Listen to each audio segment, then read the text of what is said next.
the fourth time in the last 5 tries. 22-10, they clinch the 6th seed in the wild card. Let's go sideline to sideline with Peter King, NFL insider for Mad Dog Unleashed. Bortles takes the snap. Feeling some pressure, throws downfield, and the pass is intercepted by Byard. He's down at the 46. Ball game. Ball game is right. Kevin Byard's third multiple interception game of the year. Peter has covered the NFL for over 30 years. He's the godfather of NFL writers, and he's now editor-in-chief of his own website, themmqb.com. The snap to Fields. Looks down the middle, plants his foot, fires a rocket downfield. It is intercepted. Picked off by Jordan Poyer at the 28-yard line. That should do it here. 49 seconds left. Jordan Poyer makes a huge interception for the Bills. There's no better place for NFL conversation than Peter and Doggy's weekly chat. Dalton catches the football. He's back to throw. Inches up in the pocket. Throws. Yeah. Caught by Boyd. To the 15. The 10. Yeah. The 5. Touchdown. Tyler Boyd on 4th and 12. Man. It's a 49-yard touchdown. Ooh, silence in Baltimore. Panamanium in Buffalo. Now let's break the huddle with Mad Dog and Peter King. Yes, indeed. Peter's not there yet on Eddie Erickson's special, so we play the open and we'll get the calls. That's 888 Mad Dog 6. Is he there yet, Eddie? You know? Oh, he is. Okay, we get a chance to say hello to the great Peter. Happy New Year, Peter King. How are you today, pal? Okay? Chris, what's happening? How are you? I'm doing well. How you doing, Peter? Everything okay? Everything's going great. Thank you. All right, how about Cincinnati? I tell you, Pete, it's funny. Out of all the teams that played this weekend, the 2 teams I'm most impressed with were teams going nowhere. Tampa won and the Bengals too. What a job by the Bengals, and Tampa showed some guts last 4 or 5 games. Let's do those 2 teams first. Take it away. Well, I don't know. Tampa had a great turnover. I'm not trying to minimize what they did. That was a good win for them. But I'm not overwhelmed by how well Tampa played this year. In fact, I would not have been surprised if Gruden took that job instead of Oakland. But be that as it may, I mean, you know, this is the time of year when weird things happen and you find out who really is coming to play and who isn't. My thought, the Bengals really surprised me in Baltimore. I didn't really think they were going to play very well. The fact that they did said something to me, but it also said something to me about Baltimore. Baltimore's just not that good. They haven't been that good the whole year. And the fact that Buffalo made it over Baltimore, I think, is very, very good for football because Baltimore just would have been one and done anyway. I agree, and Baltimore is an unappealing team. Buffalo's got a little karma.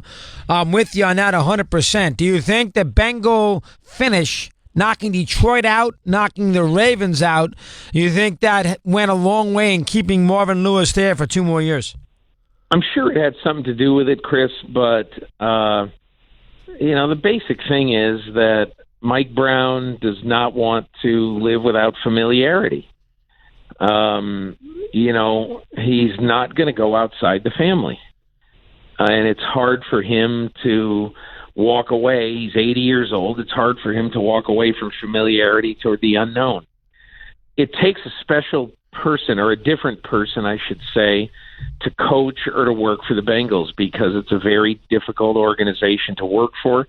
It's a very difficult organization to coach for compared to other ones because you're not going to get the benefit of a liberally spending front office. It's likely that in terms of the scouting budget, scouting staff, all the non-on-field football stuff for the NFL team, they're 32nd in spending by a lot. And so I think, if Mike Brown fires Marvin Lewis, I think part of his thing is, well, who are we going to get, and can I trust him to work within our system the way Marvin does? Now, on the other hand, I would bet, although I don't know this for sure, I would bet that Marvin Lewis, basically tried to test the waters by saying, or by, I think it was Adam Schefter did the story a couple of weeks ago, where Adam said essentially that Marvin Lewis is probably going to move on from the Bengals after the year. It might be to coach. It might be in the front office or to be a general manager.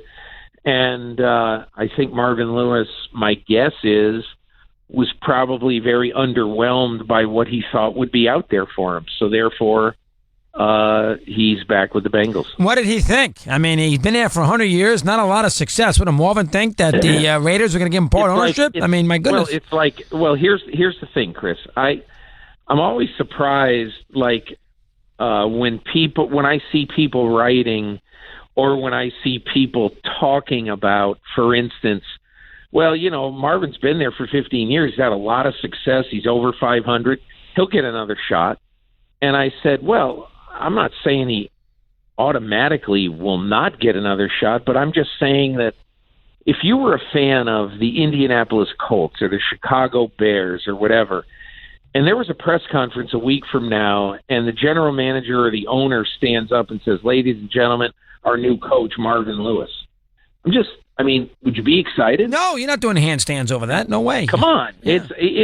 It's like, ladies and gentlemen, our new coach, Jeff Fisher.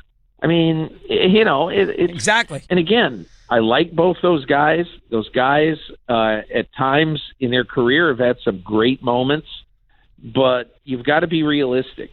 No fan wants to see that guy coach his team in 2018. 100%, and I can see why. So you think it was more Lewis who wanted to leave than the Bengals who wanted to fire him, to make a long story short? Oh, I think, you get Bengal fatigue after being there for a while, and I'm sure Marvin, at one point this year said, man, I got to get out of here for my own sanity. I'm guessing. It's that difficult. It's that difficult to coach that team. There. Yep. Hey, knowing the situation there, that's what I thought. Well, I didn't realize I knew it was difficult. I didn't know it was that difficult with Mike Brown. Okay, how about Gruden? The one thing about Gruden, and I'm a Gruden fan. I like him. I think he does a good job on TV. But it's not like Mark Davis is bringing in Lombardi. I mean, my goodness gracious, he went to Tampa. Now he did a good job, but it was Dungy's team, and then the team didn't do much. He was 2 games over 500 lifetime in Tampa, and he's 40-28 lifetime with Oakland. Now I know, he had Gannon, I get that, and he made him into a good player. But let's be fair, this is not somebody that is a sure, no doubt about, big-time NFL coach who's going to turn around Derek Carr and the Raiders. So I think he's almost a little overrated. What's your take on that? In his last 6 years, is 45-53.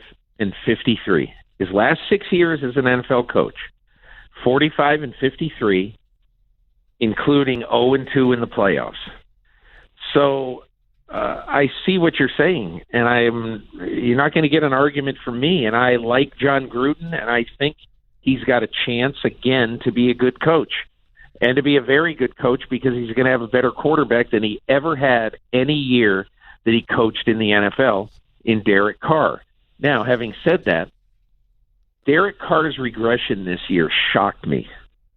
And Amari Cooper's invisibility for most of the year this year shocked me. Was it coaching? Was it something else?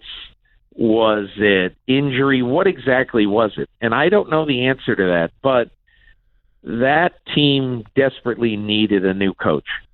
And in my opinion, I thought the game they played on offense at Philadelphia on Christmas night was a shocking no-show of an offensive game. Shocking.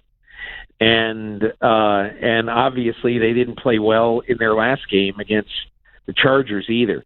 But Chris, let me detour and ask you one thing. Yeah, let me hear it. How weird was it to see Jack Del Rio announce his own walk firing to the podium after that game and basically announced that he was being fired. Yeah, I didn't see it live, but I'll tell you right now, Mark Davis is not a classy guy. Let's call it like we see it. I mean, it's a weird. I mean, he's just a weird place, man. He's not Clark Hunt. I'll tell you that. I mean, he is not a classy guy.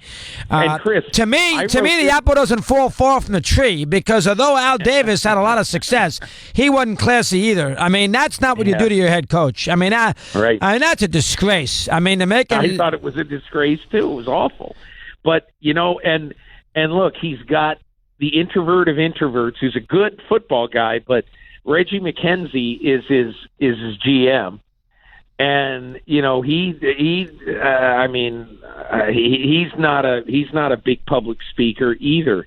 It's a very strange outfit, the Oakland Raiders, and it always has been, but now particularly. And so now they need a guy who can go into Vegas and be the greatest show on earth. Yeah. That's what they need. And Gruden is going to be that. That's who Gruden is. And he also, I'll tell you this, Chris, I was told, and I wrote this morning, Mark Davis had gone after John Gruden 3 previous times. Oh, really? Didn't know that. Since his father died. 3 times.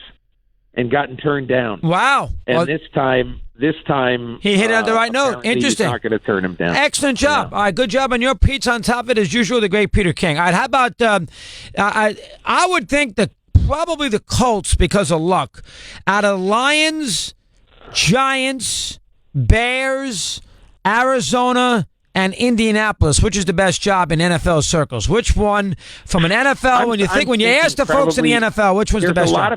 There's a lot of people who would love Detroit, okay, because they're in love with Matthew Stafford. I can't quite get over in 8 years he's never won a playoff. Yeah, he's a little overrated.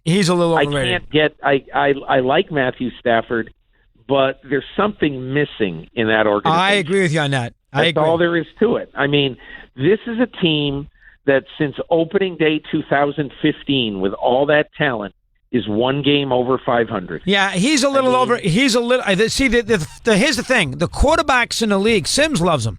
The quarterbacks in the league who are on television, they love Stafford because he's got an incredible arm, who can throw the ball sideways, behind his back, the whole 9 yards, with a spiral on the nose, and they love him for that. And I think because of that, he's a little overrated. What's your take there? It reminds me of the love in Major League Baseball for David Price. That, everybody says, "Oh my God, this guy's a great pitcher." Well, he's never standing as the winning pitcher in October, is he? Never. I mean, very rarely, I should say. And again, I mean, Stafford I really like Stafford.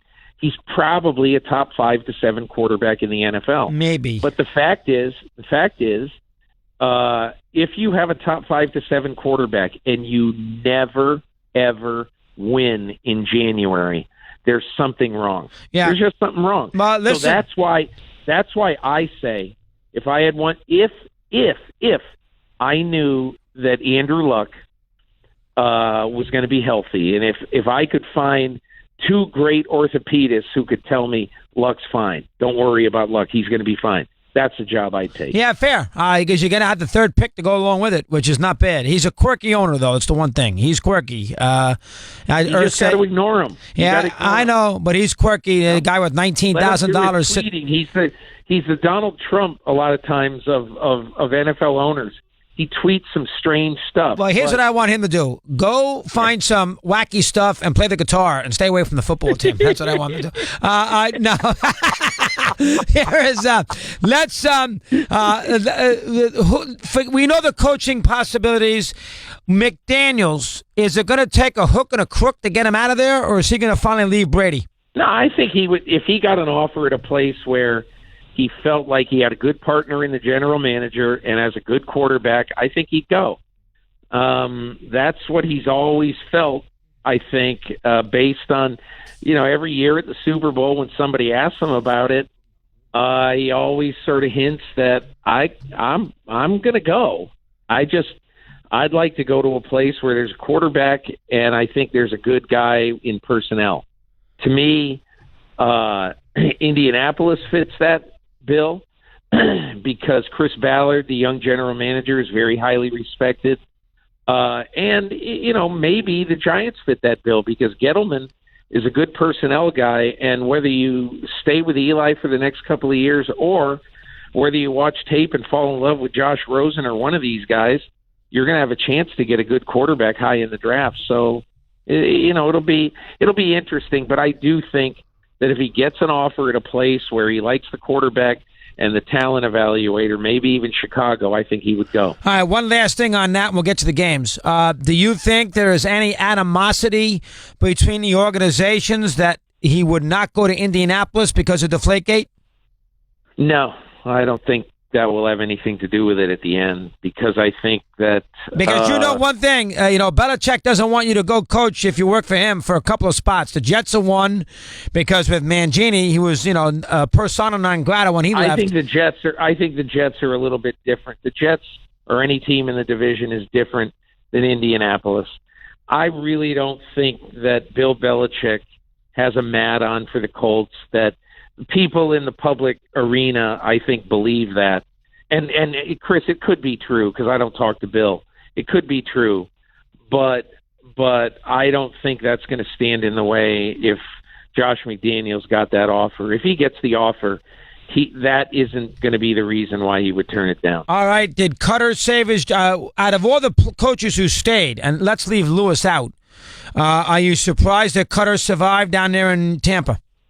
I think Cutter saved his job not by winning the last game of the season or anything like that. I think he saved his job because John Gruden went to Oakland. Because I will always think, and I'll just always think that Gruden, that the Glazer family would have liked at some point in life to have John Gruden return. And whether that's absolutely the truth or not, it's always the feeling I've gotten being around the Bucs, that they have a statue of Gruden there at their building and at their facility, and he's just a beloved figure there. And so I thought that they would either want him, and if they couldn't get him, they'd have Cutter stay another year and see if he can help Jameis Winston become a good quarterback. Are you surprised that Vaughn Joseph stayed in Denver? I wouldn't say that I'm surprised. I'm saying that I know what happened there, and John Elway was really, I don't want to say tortured by this decision, but John Elway really had a difficult time making this decision because there were some things he saw with this team this year that he really didn't like. He didn't like a team with really good talent playing way below, especially on defense, playing way below their capabilities. And I think that he was extremely disappointed that every quarterback on that roster underperformed. And, I think, and that's one of the things I was told at the end of the year. And one of my reactions was, how could Brock Osweiler underperform? He's awful. Yeah, well, that's Elway's fault. That's Elway's fault. That's Elway's fault. He brought him in strictly for an insurance. Well, how about Lynch? He gave him. He made him. How about Paxton Lynch? He stunk. Did he miss the bowl game against Auburn? I mean, anybody who saw that bowl game when he was at Memphis, when he couldn't throw the ball and move the ball 5 feet, knew that he was a disaster. Yet he made him a first-round draft pick. Yeah, well, he had competition. There was a lot of people like Paxton. Come on. Well, that's why these guys sometimes you wonder about. Did they not see the bowl game? I did, every play, and he was inept against a good defense. And I'll tell you something right now. I'm going to also say that about Lamar Jackson. I have seen him now against good defenses at Clemson. I saw him against Mississippi State. He stunk. And I saw him against LSU last year. 3 games, big spots. All I wanted to see was good play, and he did absolutely nothing in all 3 games. And I'm telling you, if you go make him a first-round draft pick, you're going to regret it. I'll tell you that right now. Yeah. I haven't seen very much of Lamar Jackson. I'm not a big college football watcher, but there's no question people are talking about him low in the first round. I don't understand that. Okay. Now, what do you like the matchups? Listen, right now it looks pretty cut and dried. Patriots and Steelers in the AFC, and some sort of combination of Minnesota, Saints, Rams, and Eagles in the NFC. I don't see a lot of juice at the bottom half of these brackets, whether it's Buffalo, Atlanta, first of all, teams like that. I don't think anybody thinks that Carolina's gotten beat twice by New Orleans by double digits this year. Carolina is not playing well right now, and they got to go to New Orleans to try to save their season. With Cam Newton, a 50% passer the last 2 weeks in games they had to have, I can't see Carolina winning that game. I think Atlanta has a chance at the Rams, but I'm like you. I think that the Rams any week can score 30, and it really doesn't look that hard. I'd be surprised if the Falcons put up 33 or 35 in Los Angeles Saturday night. The AFC games, they remind me of games that if NBC had either one of them on their schedule, their Sunday night schedule in Week 12, they flex out. Both of those games would be flexed out. Yeah, I agree. I mean, really, Buffalo at Jacksonville, ratings nightmare, except in Western New York. And I think that's going to be a really good game if LaShawn McCoy plays and if he's fairly healthy. That's an intriguing game. Well, Buffalo's got some karma at least. Everybody's going to want to root for them. Buffalo has a little juice going into that game. They've got a very good secondary, and I think Buffalo's got a real chance going to Jacksonville. I don't think Tennessee has much of a chance going to Kansas City. And to me, I think the most interesting thing about this weekend is A, who's going to Philadelphia, because they're going to be favored, whoever it is, and B, is Kansas City going to get a rematch in Foxborough?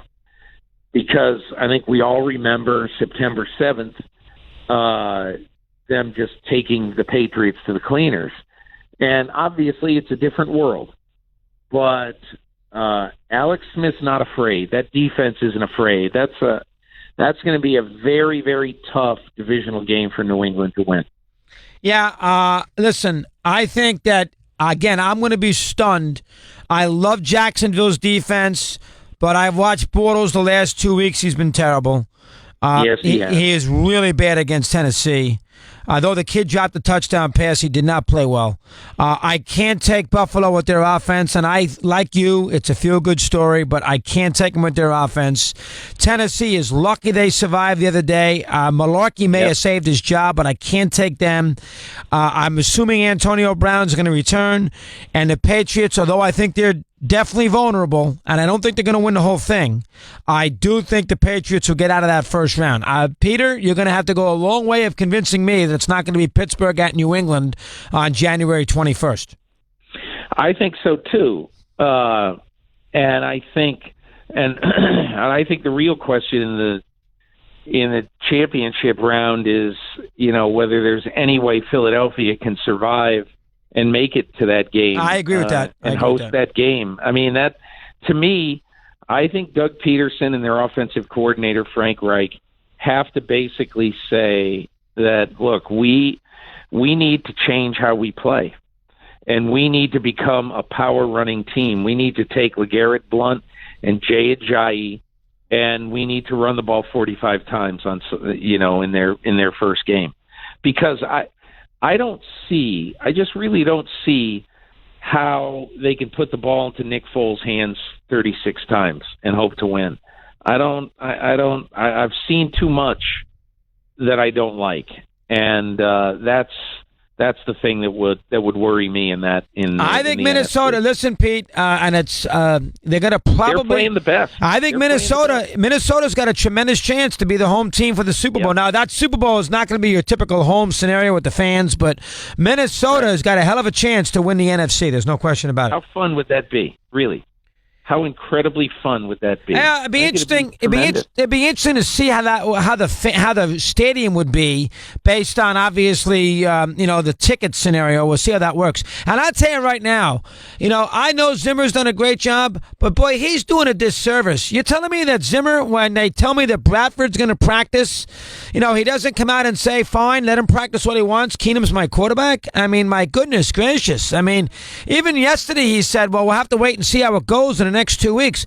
God, what is He's not playing Sam Bradford. I hope not, but I mean, would it kill anybody in Minnesota to give Case Keenum a little vote of confidence? Guy's done a hell of a job. How about a little vote of confidence for Case Keenum? I know. Yeah. He's a top 6 or 8 MVP candidate in my mind. Who would you vote for? You're not going to win it, but who would you vote for, by the way, for that? Brady. You did vote for Brady, all right. How about Coach of the Year? McVay. Yeah, you have to go there. Yeah. You have to go there, those two. I mean, McVay is it's forget about his age. He could be 71 instead of 31, but, he just brought life to a lifeless organization. And he made the quarterback a very, very good player in one off season. When we all saw last year, we all thought he was an absolute disaster. That was not a very hard choice for me. Yeah, that I agree with. I'll tell you right now, Pete, you made me think of something. I'll let you go on this note. That's going to be embarrassing for that franchise. They got a playoff game, okay? I don't want to hear about the fact the team hasn't done anything. They got a playoff game. It's a Saturday night. They got the NFC champs coming in there. If they don't put 85,000 in, that's to NBC. If they don't put 85,000 in that stadium, that's a bad sign. I don't want to see. I don't want to see. They better have a huge crowd. I don't want to see 62,000 and empty seats all over the place. And I'm telling you, I'm going to be looking for that very carefully. They better put 80,000. I'm not expecting 100, but if USC can put 80,000 in there, they better put 80,000 in that stadium for their only playoff game of the year. Pete, you know I'm right. They better put 80,000 in that building on Saturday night. I know you're right. All right. I'll see you soon. Keep up the good work. See you next week. Thank you. Okay, very good. Peter King. I want to see 8,000 in that place on Saturday night. NBC, the NFL, I thought they would go the Rams late Sunday afternoon for Fox and give NBC Carolina and New Orleans. And they didn't do that. They gave the Rams the Saturday night primetime game, which is a primo spot. Maybe they gave them the Rams to NBC there because NBC got squeezed out of their last Sunday night game. So maybe they threw them a little bone because I'm sure Fox wanted the Rams in a worse way late. Los Angeles, and plus the fact they could have done their pregame show in the stadium because they're located in L.A., so they could have done that. It would have been a perfect little, nice little sandwich for Fox. Pregame in L.A. on Sunday with the Rams at 4:40, and they didn't do that, the NFL. So, let me see 80,000 in that building. Let me see it, please, on Saturday night. Saturday night. Listen, I'm going to go. Here's what I'm going to do. I'm going to root hard for Buffalo. I don't think they're going to win, but I'll root hard for them because, it got a little karma. No question about it. I'm expecting Kansas City. I don't think Carolina, it's hard. He's so erratic. I'll root for the Saints because I think they will be a tough out for the Eagles, and I like to see the Eagles sweat a little bit, and I have to root for the Rams. The Rams got a tough break this week because they got wrapped up in a Minnesota bracket for the most part with the Saints losing to Tampa. They got wrapped up in that bracket. 4:30, and I don't have any problem with Gruden to the Kansas City game, as we've already discussed. Let's not go crazy on that. No problem whatsoever. Again, no, folks, as you begin the playoffs in the NFL, I don't see, now I see a great game in Pittsburgh and New England, but I don't see a lot of games on the docket that I can't wait to see. Rams, Minnesota would be a good game. Okay, so Rams, Minnesota, Patriots, and Jacksonville in Pittsburgh would be fun because of their defense. But you know what I'm saying. I don't know how many great games are on the docket as far as the NFL is concerned. Okay. Steve Torrey. We haven't had a chance to chat with him today. Good afternoon, Chris. How are you? Steve wanted a better hole. He was moaning and groaning. How dare they stick me in some dump in Minnesota? Don't you know I'm going out there to do my show? Yeah, that sounds like something I would do. Yeah, absolutely. Yeah. So he's in a Marriott, a courtyard by Marriott, right near the Radio Row there in the mall. I am. 9,000 hours from downtown Minneapolis. Only the NFL would stick you 30 miles away. But that's where Steve was, and he was not pleased. And so as a result, he spoke to the folks upstairs, and he got him put in a different situation. You are right. hot stuff, Steve. Yeah, that's that's just like me to make those kind of demands. Just like Enberg. Now he's going to pretend that there's nothing to this. This is not. Folks, I'm here. I see it every day. Mm-hmm. He can throw his weight around, and he threw his weight around big time. How dare you stick me anywhere near Bill Zimmerman and Eddie Erickson? I'm Steve Torrey. That's right. Give me a better hotel. I will not be seen with those gentlemen. I didn't say that. I just said I'm not staying in the same hotel with Or those maybe gentlemen. I'll just say the hell with everybody and sign up at a more upscale 5-star place like somebody else downtown. There's no such thing as a 5-star in Minneapolis. Oh, sure there is. By the way, Eddie, here's a job for you. That first day in Minneapolis, you can do two things: the Australian Open final, and you can do Mary Tyler Moore. So get it all wrapped up. That's right. You're gonna do two things: the Australian Open finals that morning or the day before. Federer against who knows? And hello, PMAC. Maybe a lot of issues with Murray, and they're all hurt. Djokovic, Nadal. So why is it so appealing? Serena may not show up, as you know. Of course. We'll see how. I'm sure you. Do you know that Serena has played a match? Did you know that? Yes, of course. Oh, you did know that? I know that. That she has played a match. Yeah. No, I did not know. You that. did not know Yeah. that. Okay. No. You did not. I was curious if you. No, didn't. Yeah, she not played gonna lie. She played an exhibition match the other day. I was unaware. All right, very good. But anyway, we do those two things, and we do some Mary Tyler Moore. You have to do. I got the Mary Tyler Moore. Speaking of which, I'm glad I brought it up real quick. I got a Mary. Who was it? Bill Zimmerman. Must have cost him $20, but regardless. Oh, that was your gift? One of them. The fudge. That's pretty good. And the fudge. Oh, the fudge is a tradition. I got that as well. That's all I got. Anyway, I got the Mary Tyler Moore full scope every season, and begins in 1970. You know what I can't get over? And I've been watching the first season a lot. It's amazing to me. 1970.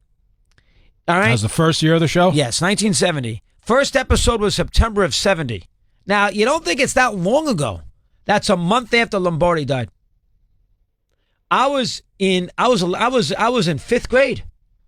I said, "Holy crap, I was in 5th grade." You seem to think because you saw it later in life. Right, when it was in reruns. Maybe you're a freshman in college. Right. I was an 11-year-old. Yeah, It is hard to believe when you think about 1970, I wasn't even 6 yet. 6 years old. 1970. And by the way, they did I read some stuff about it. They did the first episode of Mary Tyler Moore. They did it in Hollywood in front of a live audience, as you know. And it was 90 degrees, and everybody got out of there. They hated the show. The fans. This show. The pilot or just? No, the first show in July. For whatever the reason, they did the first show in July, and that aired in September. And Mary Tyler Moore left the studio in Hollywood the day of that premiere and said, "We're going to bomb. This show's going to be awful." Wow. And as it turns out, the show becomes a big deal. And I also did not know that Rhoda left after 1974. Did you know that? Well, yeah, because she had her own show. Yeah, and so did Leachman. Yeah, Phyllis. That show was bombed. Yeah, I never thought she to me was never that good. Was just never had an impact with me. You could have done without her. But Rhoda was great. Did you know that Rhoda's, when she did the new show, in the first show when she got married, David Grohl, and she married him in the first show, 51 million Americans watched that? That's hard to believe. 51 million. Baseball can't get that. 51 million. Think about it. The playoff games won't do half that this weekend. 51 million. To watch the debut of Rhoda, 1974. That is hard to believe when you think about it. Anyway, and it's interesting, and I've been thinking about this. Once I move on, it is interesting to watch the beginning sequences of these shows when the intro, and in 1970, they show you Mary in that white Ford Thunderbird driving from L.A. to Minneapolis and saying goodbye to her friends in L.A. That was only the 1 year, The following year, they did a different intro, and they changed the song a little bit. So it was only that first year where they did the intro, it may have been the first couple years, but they changed the intro. No, they never changed the All in the Family intro. They sung in the piano and they sang that song, Those Were the Days. That's correct. But in that one, they changed the intro. They did do different versions of the. Oh, they did in All in the Family? Yeah, I think that. I mean, it was basically the same premise, but Edith, if you notice back to the earlier days, she wasn't as much of a doormat as she was later. That I did know. You know, like she was like kind of tough and sarcastic, and they changed her. Yeah, and then I agree. Yeah, that I was aware of. But they, I think, I'm pretty sure they did a couple of versions of that, but it was the same premise. So, you know. And that's a good point to make about Edith. Yeah. They did change her personality to be more of the dingbat than she was. She was kind of tough and challenged Archie the first couple of years. And then they got off that. Yeah. That's a good point. Tells you how Steve knows what's going on there. Excellent job on your part. Well, that was one of my favorites. Because the three shows of that era are shows that go down in history. MASH, All in the Family, and Mary Tyler Moore. Mary Tyler Moore is the worst of the three, but the other two. You think so? Yeah, I do. I never got into MASH as much myself. MASH is a better show. MASH was great. Lasted longer. But I like Mary Tyler Moore. I'm not saying, but it was a better show. MASH is historically is a better show. Yeah, no question. And obviously, All in the Family is the best one. And then I'll put the Seinfelds in there. I guess I got to put Family Ties in there a little bit. It's probably about 6 or 7. Family Ties, that surprises me. But those three are the shows. What's the show? I know maybe. What about Cheers? Maybe Cheers with dancing. Maybe. I don't think they're on that level though, Steve. Don't think they're on that level. And to see Mary in 1970 is interesting. That first year is a little. They spend more time with her, with Phyllis and Rhoda than they do in the newsroom with Lou McLeod and Ted Knight. And they're trying to establish her, her relationships and that kind of thing. Right. Yeah. But then you saw the great character actors that they had in that newsroom, and that was the hit right there. Right, that's true. You know what? It's funny. You know who just died? Is Rose Marie. Yes. And Rose Marie, 93, 93, and she was Mary's sidekick in Dick Van Dyke. Correct. Which aired from 1961 to 66. And I read some stuff in the Mary Tyler Moore. I went back to read it this week on vacation here, and she was very jealous of the attention that Mary got when she played Laura in Dick Van Dyke. And it took, because she played the writer for Van Dyke, and they didn't really think they were going to make the show about her, but she was so good, they got away from Dick Van Dyke's character and spent more time on her at home because she was so good at it. And that bothered Rose Marie. Didn't know that. Yeah, I didn't know that either until I read it. Because when you watch Mary Tyler Moore or Dick Van Dyke, you know what she is? She's Lucille Ball. Dick Van Dyke is in a lot of ways Lucille Ball. She does this, and did you know that in one of the early episodes of Mary Tyler of Dick Van Dyke, Lucy, because she produced the show, I believe she produced it. Lucy was upstairs in the rafters watching Mary perform. Oh, is that right? And when she was done, Lucille Ball gave her a standing ovation. I heard that Lucille Ball was actually a great person. And it's funny, I don't know where I saw this, maybe it was on Twitter, but you know Jenny McCarthy has a show here, and she had Carol Burnett on recently. Oh, she did? And Carol Burnett said, and I don't know where, I didn't hear it, but I stumbled upon it somewhere, I think it was on Twitter, and she had said that she was so supportive, like early in her career, helping her out, and then they wanted to do a special on CBS, and they wanted to invite Lucille Ball, and she was like, oh God, I don't know if I should ask her, and she's like, whatever you need, I'll be there. Like really? She was really good for her career early, so I don't know why it just made me thought of that. Well, interesting. Interesting. All right, who's obviously I Love Lucy is still a. Well, that's one that you missed right there for your classic. Right. program. Well, that's I Love Lucy. I've seen every I Love Lucy. Have you seen every I Love Lucy? Probably most of them. Yeah. I used to love Fred Mertz. Oh, how could you not love Freddie? Freddie the best. He was funny. Fred. Who, by the way, was the biggest jerk in the world. You know, Vivian Vance hated him. Did you know that? I did not know that. Oh, my God. She couldn't stand him. Matter of fact, Mertz in his contract William Frawley had in his contract that he did not have to work when the Yankees win the World Series. Jeez. Did you know that? I did. I should have that contract. Oh, I didn't know that. He's a huge Yankee fan. And Vivian Vance hated him.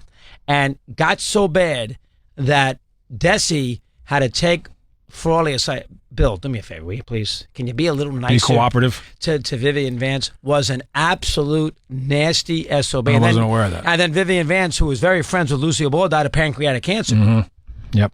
Anyway. Yeah, they were tight. I know they were tight. Oh, they're very tight. Boy, I'm in a goofy mood today. Well, we went down a weird path. Look at Colin's riveted over there. Wake up, Colin. Never heard of these shows. What? No, what? But I can't get up at Mary Tyler Moore right now. I understand. And you love her, too. I love Mary Tyler Moore. Matter of fact, I had Kira watch it with me this week. Was I made her watch 2 episodes. Did she get into it? Yeah, she did a little bit.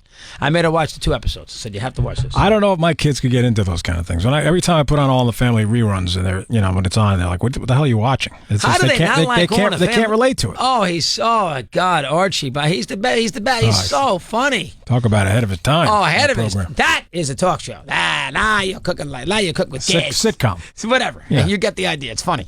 All right. Anything else with you? Anything else with you now today? I don't think so. Anything? Any coaches? Anything I need to know about?